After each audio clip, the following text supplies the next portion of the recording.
For the first year, they started doing just the Hallelujah chorus, as I understand it, and then gradually added choruses. And by the time I got to Oak Park, they were doing four choruses. And the alumni were invited back for the choir and the orchestra. And there weren't that many alumni at that time, but I inherited the choir had 125 kids in it, and we only had 125 or 26 full blasted robes, and as such, the kids coming back had been used to wearing robes, and they were a little bit angry with me when I could not supply them with robes. They just didn't know. It was no problem.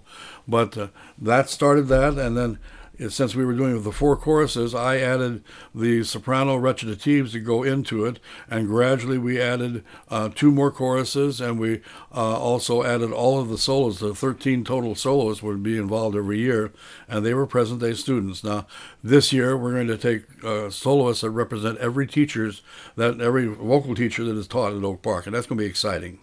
That's going to be exciting. But it just gradually grew, and we finally had to move it from the main theater. The last year it was in the main theater. I constructed a podium, and I ended up standing on a coffee table that was just square enough for me to set my feet on, and I could not move my feet or legs during the course of the entire concert. And when we finished the Hallelujah, I tried to turn to the audience to bow, and my legs had gone to sleep. And I didn't know if I was going to fall off that thing or not, but we had to move to the gym then when that happened. We've done this, and I hope we can do it again. I used to take roll by year, and starting in 1965. Anybody from 1965, stand up. And now 1966 and 1967 and on up to the present year.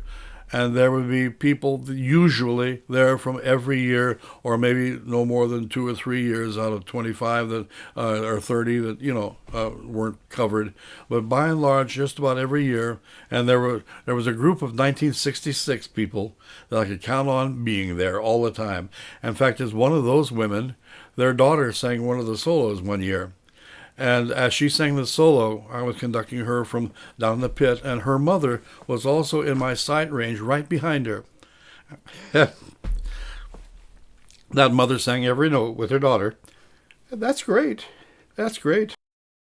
Well, it's not yet decided exactly how much conducting I'll do. I know I get the pleasure of doing the Hallelujah, and I've done that so many times now, I think I can almost put it on autopilot and let it happen.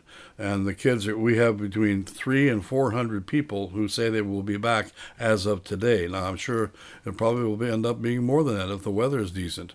But I look forward to it with great excitement.